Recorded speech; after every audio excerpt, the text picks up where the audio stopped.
માટે વારંવાર બોર્ડ પરીક્ષામાં પૂછેલા પ્રશ્નો અને એ પણ 5 ગુણના જે મોટા પ્રશ્નો છે એ તમને જવાબ સાથે તૈયારી કરવાની છે. અગાઉ આપણે સેક્શન સી નો પણ જવાબ સાથેનો વિડીયો મૂકેલો છે અને ઓલરેડી આપણે વિભાગ એ અને બી ના તો વિડીયો મૂકેલા જ છે અને સાથે સાથે ટૂંક સમયની અંદર તમને વિભાગ ડી નો પણ આઈએમપી જવાબ સાથેનો વિડીયો મળી જશે. વિદ્યાર્થી મિત્રો, તો ફટાફટ આ વિડીયો પૂરેપૂરો તમારે જોવાનો છે, કારણ કે તમારી તૈયારી સાથે થઈ રહી છે, બરાબર? તો શાંતિથી વિડીયો પૂરેપૂરો તમારે જોવાનો છે. તો એ પહેલાં આપણે આર્થિક મદદ માગી રહ્યા છીએ. હજુ સુધી એટલો બધો તમારો પ્રતિસાદ નથી મળતો, છતાં પણ આ વિડીયોની અંદર પણ હું તમને કહું છું કે જે વિદ્યાર્થીઓ વન ટચ એજ્યુકેશન ચેનલને તમને બોર્ડ પરીક્ષા માટે જો અમે ઉપયોગી થયા હોય ને તો પણ તમે આર્થિક મદદ કરી શકો છો. કમસે કમ 100 રૂપિયાથી લઈ અને જેટલા તમારી ઈચ્છા હોય એટલા તમે આપી શકો છો. તમારા ગૂગલ પે, ફોનપેની અંદર સ્કેન કરો અને તમે ડોનેટ કરી શકો છો. તમારા મમ્મી પપ્પાને પૂછી શકો છો, એમની પાસેથી કરાવી શકો છો. તમારા મોટા ભાઈ હોય કે બહેન હોય એમની પાસેથી પણ કરાવી શકો છો. તમે જાતે પણ કરી શકો છો, બરાબર?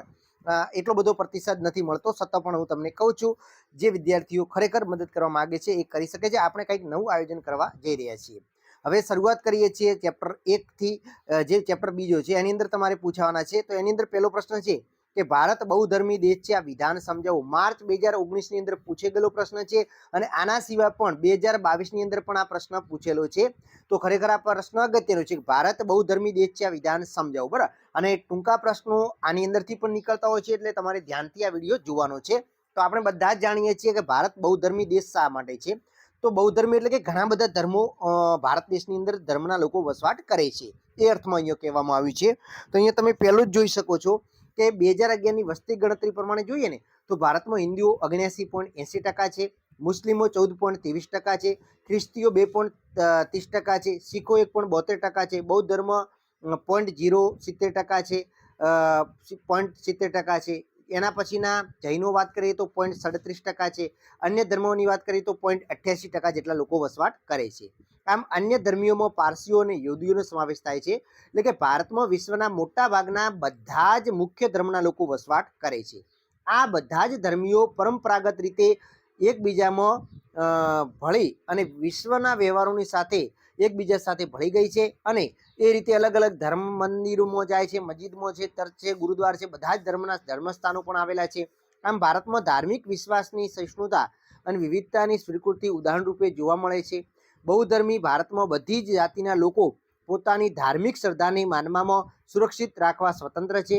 ભારતનું બંધારણ સમુદાયના ધાર્મિક નિયમોનું સન્માન કરે છે અને તેમના ધાર્મિક નિયમો, રીતિ રિવાજો અને વ્યવહારોની માન્યતા આપે છે.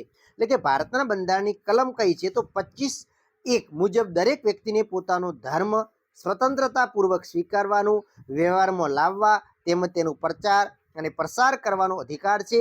આમ ભારત બહુધર્મ દેશ છે તરીકેનું મહત્વ ધરાવે છે, બરાબર? એના પછીનો પ્રશ્ન છે અગત્યનો, ખૂબ સ્ટાર કરી લેજો આ વખતે તો, કે ગ્રામ સમુદાયનો અર્થ અને લક્ષણો જણાવો. તો પહેલા તો તમારે ગ્રામ સમુદાયનો અર્થ આપવાનો છે. તો ગ્રામ સમુદાય એટલે શું? તો કે ગ્રામ સમુદાય એટલે પ્રકૃતિની નજીક વસવાટ કરતા, ખેતી અને ખેતી સાથે જોડાયેલા વ્યવસાય કરતા, વિશિષ્ટ પ્રકારની જીવનશૈલી ધરાવતા લોકોના સમૂહને ગ્રામ સમુદાય કહેવામાં આવે છે. જો આગળ મોટે ભાગે પ્રાથમિક પ્રવૃત્તિ થતી હોય છે અને જ્ઞાતિ વ્યવસ્થા પર આધારિત સમાજ વ્યવસ્થા હોય છે, ગતિશીલતા ઘણી ઓછી હોય છે, બરાબર? આ બધું તમે લખી શકો છો. હવે ગ્રામ સમુદાયના લક્ષણો જોઈએ તો ગ્રામ સમુદાયના લક્ષણમાં પહેલું લક્ષણ છે પ્રકૃતિમય જીવન. હવે એમનું જીવન જ પ્રકૃતિ સાથે વણાયેલું હોય છે. એટલે કે ભારતીય ગ્રામ સમુદાયના લોકો કુદરતી વાતાવરણ વચ્ચે જીવન જીવે છે. લોકોનો મુખ્ય વ્યવસાય કૃષિ હોવાથી સમગ્ર વાતાવરણમાં કુદરતનું પ્રભુત્વ જોવા મળે છે. લોકોના જીવનનો આધાર કુદરત પર હોવાથી વરસાદ, સૂર્ય, વનસ્પતિ, પશુ, નદી, તળાવ, પવન વગેરે પ્રકૃતિના તત્વોની પૂજા કરે છે. બીજો એનો અગત્યનો લક્ષણ છે તો કે નાનો પ્રાથમિક સમુદાય છે. ગ્રામ સમુદાય નાનો અને પ્રાથમિક સમુદાય છે. એટલે કે ભારતમાં મોટા ભાગના ગામડાના કદ નાના છે. આથી ગ્રામજનો એકબીજાથી પરિચિત હોય છે. ગ્રામજનોનો સમાન પરિસ્થિતિમાં જીવતા હોવાથી તેમના સામુદાયિક ભાવના અને આત્મીયતાની ભાવના ખૂબ વિકસેલી હોય છે. ગ્રામજનો સંગઠિત જીવન જીવે છે, પરસ્પર નિકટતાની લાગણી અનુભવે છે, જે પ્રસંગોપાત ગ્રામ એકતા સ્વરૂપે જોવા મળે છે. ક્યાંક આગળ ટાઈપિંગ મિસ્ટેક છે તો એ તો થોડું તમે એવોઇડ કરજો, બરાબર? એના પછી ત્રીજું લક્ષણ છે બહુમુખી સમાજ છે. એટલે કે ગ્રામ સમુદાય અનેક જૂથોનો બનેલો બહુમુખી સમાજ છે. ગામડામાં જુદા જુદા જ્ઞાતિના સમાજ હોય છે. ગ્રામ સમુદાયમાં જ્ઞાતિ, ધર્મ, કોમ, જાતિ વગેરેનું વૈવિધ્ય હોય છે. જુદા જુદા આ સામાજિક જૂથો સામાજિક જીવનમાં સુગ્રથિત થયેલા હોય છે. હવે એના પછી ચોથું લક્ષણ છે એકવિધતા. તો આ પણ એકદમ આવડે છે કે ભાઈ ગ્રામ સમુદાય ધર્મ, ભાષા, પોશાક બધું અલગ છે, છતાં પણ વિવિધતામાં એકતા જોવા મળે છે. બરાબર. પછી છે કૃષિ આધારિત અર્થવ્યવસ્થા. તો ગ્રામના સમુદાયના લોકોનો મુખ્ય વ્યવસાય જ કૃષિ છે. મોટા ભાગના લોકોનું જીવન કૃષિ પર આધારિત છે. ગ્રામજનોના મોટા ભાગના વ્યવસાયો કૃષિના વ્યવસાયની સાથે સંકળાયેલા છે. આમ ગ્રામ જીવનની અર્થવ્યવસ્થા કૃષિ પર આધારિત છે. એના પછી છે જ્ઞાતિ વિભાગો. તો ગ્રામ સમુદાયમાં જુદી જુદી જ્ઞાતિઓ વચ્ચે દરજ્જાઓનો તફાવત છે. જ્ઞાતિઓના પાયા પર ભેદભાવ છે. આમ છતાં બધી જ્ઞાતિઓ વ્યવસાયિક સેવાઓ દ્વારા પરસ્પર અવલંબિત હોય છે. અને ગ્રામ સમુદાયમાં કૃષિ આધારિત સામાજિક વર્ગ રચના જોવા મળે છે, જેમાં મુખ્યત્વે સમૃદ્ધ, મધ્યમ અને નાના ખેડૂત વર્ગ તથા ખેત મજૂરોનો સમાવેશ થાય છે. એના પછી છે કુટુંબવાદ. તો ગ્રામ સમુદાયમાં સંયુક્ત કુટુંબ પ્રથા અસ્તિત્વ ધરાવે છે. કુટુંબ ગામના સામુદાયિક જીવન પર સવળી અસર ઉપજાવે છે. કુટુંબ બાળ પ્રજનન, બાળકનું સામાજિકીકરણ, સામાજિક નિયંત્રણ, સંસ્કૃતિનું સંક્રમણ વગેરે કાર્ય કરે છે. એના પછી છે ગ્રામીણ ધર્મ. તો ગ્રામવાસીઓ પ્રકૃતિની નિકટ હોવાથી તેમણે પ્રકૃતિના વિવિધ તત્વોને ધર્મમાં સ્થાન આપ્યું છે. ગ્રામીણ ધર્મ સૂર્ય, પાણી, જમીન, પશુ વગેરે પ્રકૃતિના તત્વો સાથે સંબંધિત રહે છે અને તે તત્વોની પૂજા પણ કરે છે. એના પછી જે જ્ઞાતિ પંચ, ગ્રામ પંચ હોય છે, એટલે કે ગ્રામ સમુદાયમાં જ્ઞાતિ પંચ એટલે કે ગ્રામ પંચ સામાજિક નિયંત્રણનું કાર્ય કરે છે. જ્ઞાતિ પંચ જ્ઞાતિએ નક્કી કરેલા નિયમોનું પોતાની જ્ઞાતિના સભ્યોએ પાલન કરાવે છે. ગ્રામ પંચમાં બધી જ જ્ઞાતિનું પ્રતિનિધિત્વ હોય છે. બરાબર, આ બધું તમે લખી શકો. એના પછી છે શહેર સમુદાયના લક્ષણો સમજાવો. આ પણ પ્રશ્ન ઘણી વખત પૂછાય છે. તો વિદ્યાર્થી મિત્રો, શહેર માટે નગર શબ્દ પ્રચલિત છે. શહેરી વિસ્તારોમાં વસવાટ કરતા લોકોનો બનેલો સમુદાયને શહેર સમુદાય કહેવાય છે કે નગર સમુદાય કહેવાય છે. ભારતમાં પ્રાચીન સમયથી નગર સમુદાયનું અસ્તિત્વ હતું. પ્રાગ ઐતિહાસિક સમયમાં મોહેન્જો દડો, હડપ્પા જેવા નગરો હતા. વૈદિક સમયમાં કાશી, પ્રયાગ, અયોધ્યા જેવા નગરો હતા અને વિકસ્યા હતા. મૌર્ય યુગ અને ગુપ્ત યુગ દરમિયાન પાટલીપુત્ર, તક્ષશિલા, ઉજ્જૈન, વૈશાલી, નાસિક, ભરૂચ જેવા શહેરો વિકસાયેલા જોવા મળે છે. મુસ્લિમ શાસક દરમિયાન પણ દિલ્હી, આગ્રા, ફિરોજાબાદ, દૌલતાબાદ, અમદાવાદ જેવા નગરો વિકસ્યા છે. અંગ્રેજ સમય દરમિયાન કોલકાતા, મુંબઈ, ચેન્નઈ, કાનપુર વગેરે નગરોનો ઉદય થયો છે. આઝાદી પછી ચંડીગઢ અને ગાંધીનગર વગેરે નગરો વિકસ્યા છે. નગર સમુદાયના લક્ષણોની વાત કરીએ તો સમાજશાસ્ત્રી કિંગ્સે ડેવિસના મત મુજબ જોવા જઈએ તો અનેક વિધતા જોવા મળે છે. પહેલું લક્ષણ છે અનેક વિધતા, એટલે કે નગરનું કદ વિશાળ હોય છે, ગીત વસ્તી હોય છે. નગર સમુદાય જ્ઞાતિ, પેટા જ્ઞાતિ, ધર્મ, ભાષા, પ્રદેશ, વ્યવસાય તેમજ સામાજિક અને સાંસ્કૃતિક રિવાજોની દ્રષ્ટિએ એકબીજાથી ભિન્નતા ધરાવતો સમુદાય છે. નગર સમુદાયમાં વ્યક્તિ વચ્ચે અનેક વિધતા અને વિશેષતા જોવા મળે છે. બીજું છે દૂરવર્તી સંબંધો હોય છે. નગર એ દૂરવર્તી સમુદાય છે. નગરવાસીઓ વચ્ચે ગાઢ અને એકટાના સંબંધોનું પ્રમાણ ખૂબ જ ઓછું હોય છે. તેમાં માત્ર ભૌતિક નિકટતા હોય છે.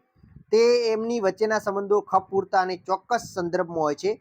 તેમની વચ્ચેના સંબંધોમાં આત્મીયતા, જવાબદારી અને ત્યાગની ભાવનાને સ્થાન, સ્વહિત, ઉપેક્ષા અને અસહિષ્ણુતાનું પ્રમાણ વિશેષ હોય છે. પરસ્પરની નિર્ભરતા અમુક ધ્યેય અને સ્વાર્થ પૂરતી જ હોય છે. તેમના સંબંધોમાં યાંત્રિકતા અને ઔપચારિકતા વધુ જોવા મળે છે. એના પછીનો છે વૈયક્તિકીકરણ, એટલે કે નગર સમુદાયનું વ્યક્તિકીકરણ થાય છે. સામાન્ય રીતે નગર સમુદાયના લોકો સ્વકેન્દ્રી હોય છે. આથી શહેરમાં વ્યક્તિને અન્ય વ્યક્તિ પાસેથી આત્મીયતા કે હૂંફ મળતા નથી. બરાબર. એના પછી છે સામાજિક ગતિશીલતા. તો સામાજિક ગતિશીલતા એ નગર સમુદાયની અગત્યની ખાસિયત છે. નગરમાં વ્યક્તિની ગતિશીલતાને પ્રોત્સાહન મળે છે. નગર સમુદાયમાં વ્યક્તિને પુરુષાર્થ, શિક્ષણ, વ્યવસાય, તાલીમ વગેરે દ્વારા ઊંચી સામાજિક ગતિશીલતા પ્રાપ્ત કરવાની વિપુલ તકો મળે છે. નગર સમુદાયમાં પ્રાપ્ત દરજ્જા વધુ મહત્વના હોય છે. નગરમાં વ્યક્તિની સામાજિક સ્થિતિ અને પ્રતિષ્ઠા, તે પોતે શું કામ કરે છે, તેની જીવનશૈલી કેવી છે, તેનું વ્યક્તિત્વ કેવું છે વગેરે સંદર્ભમાં નક્કી કરવામાં આવે છે. બરાબર. એના પછી જે દૂરવર્તી સામાજિક નિયંત્રણ પણ હોય છે. એના પછી સામાજિક સહિષ્ણુતા પણ જોવા મળે છે. સ્થાનિક પૃથકતા છે, યંત્રવત જીવન છે, સ્વૈચ્છિક સંગઠનો છે. આ બધા એના લક્ષણો છે. એના પછીનો પ્રશ્ન જોઈએ તો આદિવાસી સંસ્કૃતિનો અર્થ અને લક્ષણો સમજાવો. તો આદિવાસી સંસ્કૃતિ એટલે શું? તો કે આ સાંસ્કૃતિક પરંપરામાં ધ્યાનમાં રાખીને ભારતીય સમાજનો વિચાર કરવા જણાય છે કે ભારતમાં પ્રશિષ્ટ, ભદ્રવર્ગીય, માર્ગીય પરંપરા અને લોક સંસ્કૃતિની તદ્દન વિભિન્ન અને ભિન્ન સામાજિક, આર્થિક, સાંસ્કૃતિક રીતે પછાતપણું ભોગવતી અને મદ અંશે પ્રાથમિક કક્ષાનું જીવન જીવતી આદિવાસી પ્રજા પણ વસવાટ કરે છે.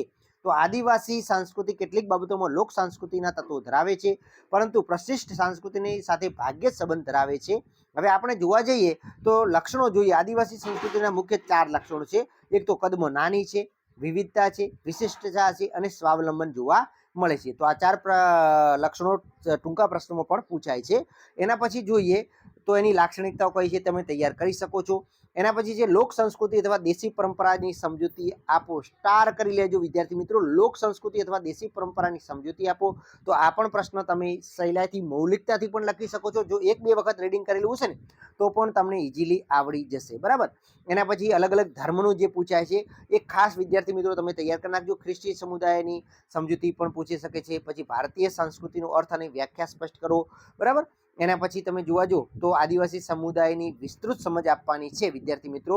તો ખાસ વિદ્યાર્થી મિત્રો આ પ્રશ્ન ખાસ તૈયાર કરી નાખજો. તો ગ્રામ સમુદાય અને નગર સમુદાયથી જુદી જ વિશેષ સામાજિક સાંસ્કૃતિક આર્થિક જીવનશૈલી ધરાવતો આ સમુદાય એટલે આદિવાસી સમુદાય છે. પ્રાથમિક કક્ષાનું સામાજિક જીવન જીવતા આદિવાસી સમુદાય ભારતમાં વસવાટ કરે છે. ભારતની બંધારણની કલમ 342(1) અનુસાર આદિમ જાતિઓ આદિવાસી કે આદિમ સમુદાયની અનુસૂચિત જનજાતિ એટલે કે એસટી તરીકે ઓળખવામાં આવે છે.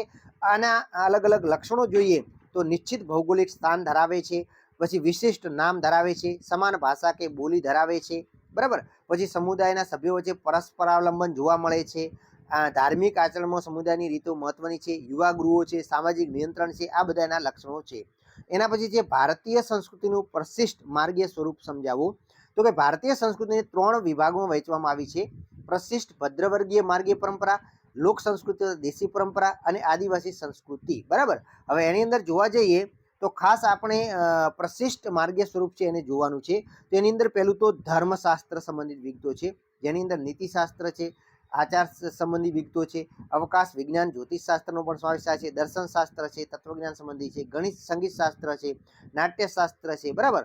પછી વ્યાકરણ શાસ્ત્ર છે, ઔષધ વિજ્ઞાન છે, આ બધાનો સમાવેશ તેની અંદર થયેલો જોવા મળે છે. પછી હિન્દુ સમુદાયની સમજૂતી આપો. મોસ્ટ આઈએમપી છે વિદ્યાર્થી મિત્રો, ખાસ તૈયાર કરી નાખજો. આ પણ એકદમ ઈઝી છે, તમે એકવાર રીડિંગ કરશો એટલે તમને આવડી જશે. પછી જૈન સમુદાય છે, એના પછી શીખ સમુદાયનું પણ પૂછી શકે છે, મુસ્લિમ. આ થોડી તમે નજર કરીને જજો, બરાબર. એટલા બધા અગત્યના છે નહીં. હવે આપણે બીજા 5મા ચેપ્ટરના જોઈએ તો કે સાંસ્કૃતિક પરિવર્તનનો અર્થ આપી તેના લક્ષણો જણાવો વિદ્યાર્થી મિત્રો. આ પણ પ્રશ્ન પૂછાય એવો છે. એના પછીનો પ્રશ્ન છે તો ખાસ સંસ્કૃતિકરણની પ્રક્રિયાના પાસા જણાવો. તો સંસ્કૃતિકરણના પ્રક્રિયાના પાસા જોઈએ તો સંસ્કૃતિકરણની પ્રક્રિયામાં વ્યક્તિ નહીં પરંતુ સમગ્ર જ્ઞાતિ સમૂહ ઊભી સામાજિક ગતિશીલતા પ્રાપ્ત કરે છે. સંસ્કૃતિકરણ થાય એટલે જ્ઞાતિ સમૂહને આપોઆપ ઊંચો સામાજિક દરજ્જો પ્રાપ્ત થતો નથી. તે માટે તે જ્ઞાતિએ પોતાના દાવો આગળ ધરવો પડે છે અને તે માટેનો તેમણે પ્રયત્ન પણ કરવો પડે છે. બીજું છે સાંસ્કૃતિકરણની પ્રક્રિયાને કારણે સમગ્ર જ્ઞાતિ ઊભી સામાજિક ગતિશીલતા પ્રાપ્ત કરે છે. આ ઊંચા દરજ્જા માટે નિમ્ન જ્ઞાતિના સભ્યો પોતાનો દાવો રજૂ કરે છે અને સંસ્કૃતિકરણની થવાથી જ્ઞાતિના કોટિક ક્રમમાં સ્થાનમાં ફેરફાર થાય છે, પરંતુ સમગ્ર જ્ઞાતિ વ્યવસ્થાના પાયામાં બદલાઈ જતી નથી. પછી ત્રીજું છે સંસ્કૃતિકરણની આર્થિક ઉન્નતિ થાય એવી કોઈ ખાતરી હોતી નથી. જે વ્યક્તિઓ આર્થિક અને રાજકીય રીતે આગળ હોય પરંતુ સાંસ્કૃતિક દરજ્જો ઊંચો ન હોય તેવી વ્યક્તિઓ સાંસ્કૃતિક દરજ્જાથી દરજ્જો ઊંચો લાવે છે. પછી સાંસ્કૃતિકરણના ખ્યાલમાં પ્રભાવી જ્ઞાતિની ભૂમિકા મહત્વની હોય છે. સાંસ્કૃતિકની પ્રક્રિયાની અંદર હિન્દુ જ્ઞાતિમાં પૂરતી મર્યાદા નથી. આદિવાસી સમુદાયમાં પણ સંસ્કૃતિની પ્રક્રિયા જોવા મળે છે, બરાબર. આ બધું તમે લખી શકો છો. એના પછી છે પશ્ચિમીકરણના પાસાઓ ટૂંકમાં વર્ણવો.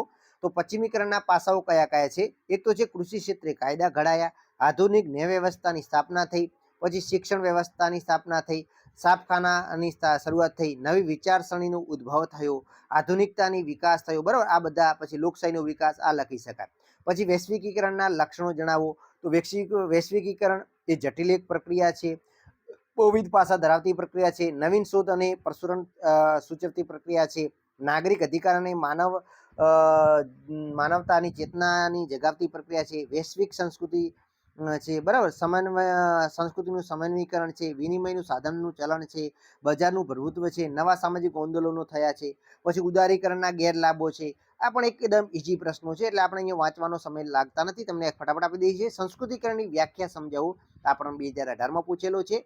વિદ્યાર્થી મિત્રો, આની સંપૂર્ણ PDF ફાઇલ તમને આપણી ટેલિગ્રામ ચેનલ ઉપર મળી જશે. તો ફટાફટ તમે ટેલિગ્રામ ચેનલ ઉપર જોઈન થઈ તમે ટેલિગ્રામની અંદર વન ટચ એજ્યુકેશન લખીને સર્ચ કરશો તો પણ તમને મળી જશે, બરાબર. આ જે અગત્યના પ્રશ્નો છે હું ફટાફટ સ્ટાર કરી લઉં, એના ઉપર તમારે વધારે ધ્યાન આપવાનું છે અને તમે PDF ફાઇલ મેળવીને તૈયારી કરો તો પણ તમારો સમય બચે અને હું પણ કેટલું વાંચું એટલે વાંચવાથી પણ મને તકલીફ પડે છે, બરાબર.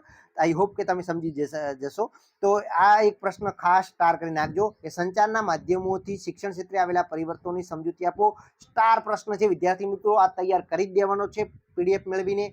એના પછી આગળ જોઈએ તો સંચારનો અર્થ સમજી તેની લાક્ષણિકતાઓ જણાવો. આ પાઠમાંથી આ પ્રશ્ન પણ ખૂબ અગત્યનો છે. આ બે પ્રશ્નો ખાસ તૈયાર કરી નાખજો. એના પછી તમે જુઓ તો કે આધુનિક સંચાર અને માધ્યમ વિજાણુ માધ્યમ, આ 3 ગુણની અંદર પણ આ પ્રશ્ન પૂછેલો પ્રશ્ન છે, એટલે આ પણ પ્રશ્ન તમે 3 ગુણ માટે તૈયાર કરી શકો છો, બરાબર. એના પછીના અગત્યના પ્રશ્નો છે તો વિજાણુ માધ્યમ તરીકે રેડિયોની સમજૂતી આ 3 ગુણમાં પૂછાય છે. તો આ પીડીએફ ફાઇલ તમારા માટે ખૂબ અગત્યની છે. 3 ગુણના પ્રશ્નો પણ આની અંદર કવર થઈ જશે, બરાબર. પછી પ્રતિરોધાત્મક સામાજિક આંદોલન વિશે માહિતી આપો. એના પછી વિરોધાત્મક સામાજિક આંદોલન ખાસ તૈયાર કરી નાખજો, સ્ટાર કરેલો છે પ્રશ્ન, બરાબર. એના પછીનો આગળનો જોઈએ તો સામાજિક આંદોલનના લક્ષણો જણાવો, એ પણ પૂછેલો છે. એટલે કે મોટા ભાગે છેલ્લા 5 વર્ષની અંદર બોર્ડની પરીક્ષામાં પૂછેલા જ પ્રશ્નોનો સમાવેશ કરેલો છે. તો વિદ્યાર્થી મિત્રો બેટર એ છે કે ફટાફટ તમે આની પીડીએફ ફાઇલ લઈ અને મેળવી લો અને તૈયાર કરી લો. તાલુકા પંચાયતના કાર્યો પણ ખાસ અગત્યના છે, બરાબર. તો પીડીએફ ફાઇલ આપણી ટેલિગ્રામ ચેનલ ઉપર અવેલેબલ છે. પંચાયતી રાજની નકારાત્મક અસરો 2019માં પૂછેલો પ્રશ્ન છે. 73મો બંધારણીય સુધારો સ્ટાર કરી લેજો, આ પણ પૂછી શકે એવો પ્રશ્ન છે. ગ્રામ પંચાયતના માળખું સમજાવો, બરાબર. પછી અસમાન જાતિ પ્રમાણના કારણો, આ પણ 2018માં પૂછેલો છે અને આ વખતે પૂછવાની પૂરી શક્યતા રહેલી છે, બરાબર. તો ફટાફટ આ પીડીએફ ફાઇલ તમે મેળવી અને તૈયારી કરવા લાગો. બધા જ આઈએમપી પ્રશ્નો છેલ્લા 5 વર્ષની અંદર બોર્ડની પરીક્ષામાં પૂછેલા પ્રશ્નો છે. તો ફટાફટ પીડીએફ ફાઇલ મેળવી અને તૈયાર કરી નાખો. આ ટૂંકા પ્રશ્નોમાં પણ તમને કામ લાગશે. Danger drugs act 1930, Bombay provision act 1949 છે, સિંગલ કન્વેન્શન એક્ટ 1961 છે, ધ ઓપિનિયન એક્ટ 1978માં ઘડાયો છે, નાર્કોટિક ડ્રગ્સ વાળો છે 1986માં ઘડાયેલો છે, બરાબર. તો આની પીડીએફ ફાઇલ મેળવીને તૈયારી કરવા લાગો.